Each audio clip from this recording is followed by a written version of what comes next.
Hello guys and welcome back to my channel. My name is Theo and today we're talking about taking notes, specifically about how I take notes at university and my personal tips on how to take notes more efficiently in any situation. Now I've got two disclaimers for this video. Firstly, the tips and techniques presented are my own experience and what works for me, so you shouldn't take them as the objectively best way to take notes. You should definitely try things out and find out what works best for you. And the second disclaimer, in this video I'm not going to talk about an iPad. Let's jump right into it.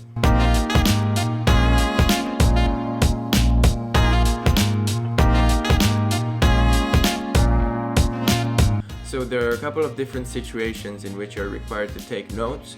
So I divided this video into two sections, namely taking notes during lectures or meetings or supervisions for that matter. And the second one is taking notes from books or texts or any kind of written materials. In this category, films are also included. So in order to find the optimal way to take notes, we need to assess what our goals are in each of the two situations. The goal in lectures is to write down as many of the ideas expressed by the lecturer as fast as possible, while at the same time being focused so that you can remember all the rest or contribute to the lecture and ask questions. Now there are a few ways in which you can do that. You can write it all down by hand, you can type it up on a laptop, or record the lecture. Now what I like to do is go to lectures without a laptop, as I feel that the screen is an extra layer of distraction between me and the lecturer. And that's something I want to avoid, and it's something I want to get out of the way before I can be focused in a lecture. I think that any distraction that's keeping you from paying attention to what is being said should be removed before going into the lecture, because lectures are a unique opportunity to hear the lecturer talking about what they know best, and I think you should make the most out of them. That being said, I write everything down by hand. And the reason that I'm actually doing this video right now is that I've recently discovered how important it is to use a very speedy pen in order to take notes. Now, I used to use a fountain pen like this one to take all my notes. This was also a gift from my girlfriend, like the coffee mug from the other video. And I'll definitely keep using this fountain pen for situations like exams or really any situation when I'm not in a hurry or when I want to write really beautifully. But what I realized is that during lectures you really need a pen that you can write with at any angle, and that is going to be really fast regardless of how ugly your writing is going to appear. So for a couple of weeks now I've been using a kind of a ballpoint pen from Uniball. It writes really fast. It also uses a kind of black ink which provides a really smooth writing experience compared to the other normal pens. Also, what I'm writing on is this kind of squared pad which I got from W.H. Smith. I chose to write on squared pad this year because I find that I can get my notes better organized in this way. These are the notes from a lecture about power in history. I used to write on normal lined paper and I still have a pad of lined paper, but I think I'll only use this year for writing mock exams, because in exams you only have lined paper to write on. But it's not such a good way to keep your notes organized.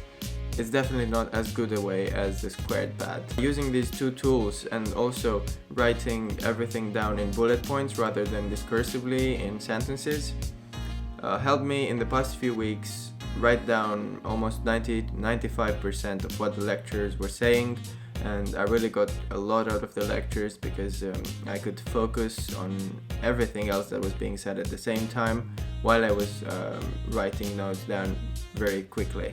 This is what works for me in lectures. Typing is also an option, but as I said, the screen is a distraction, and I really recommend turning off your Wi-Fi connection if you choose to use a laptop. About recordings, I'm not sure how ethical they are in the first place, and secondly, I might start using this method or trying it out when a speech-to-text software gets better, so that I don't then have to browse through an hour of audio content. I think the recording method will really only become viable when speech-to-text software will have improved greatly. Now on to the second category, which is taking notes from text.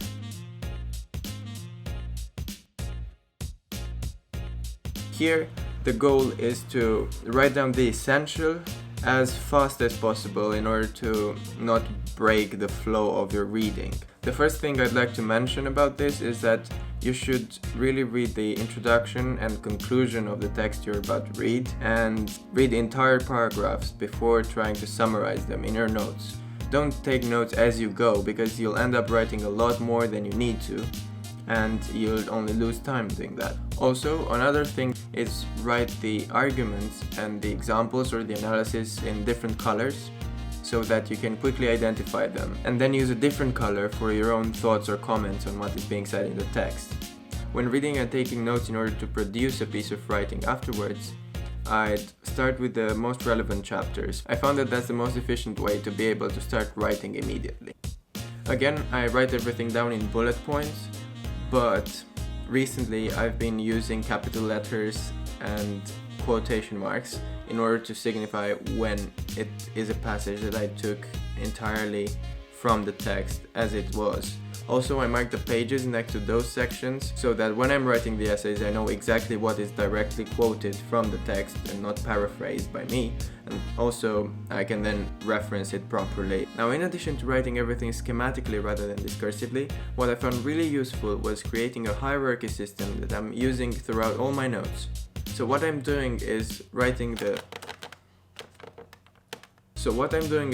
title in big letters and underlined, then subtitles in big letters but not underlined, and then ideas below those subtitles with a dash, ideas subordinate to that with dots, then one step lower with circles, and ideas even below that with small arrows.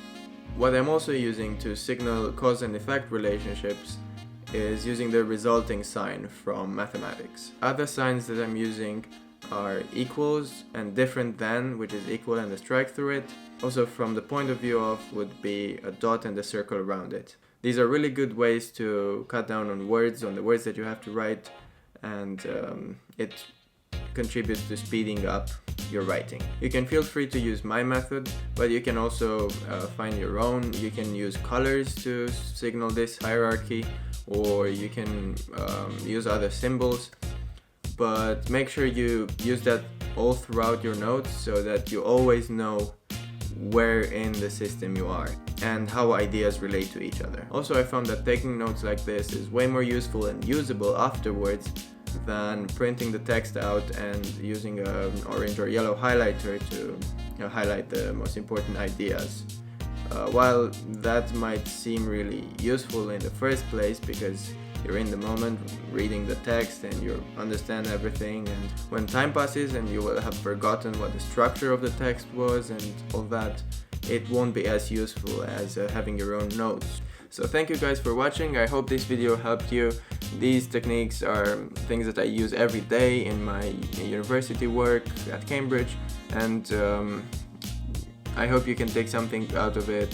You can start developing your own way of taking notes and being focused in lectures. Let me know in the comments below what you think are the best ways to take notes, whether you think a laptop is better or an iPad, or writing down, or if you are using a recording software. Let me know, because I'm really interested in trying that out. Also, please like this video if you liked it, and share it with your friends, and please don't forget to subscribe if you got up to this point, because it really motivates me to keep doing these videos. As always, thanks for watching, and I'll see you next week.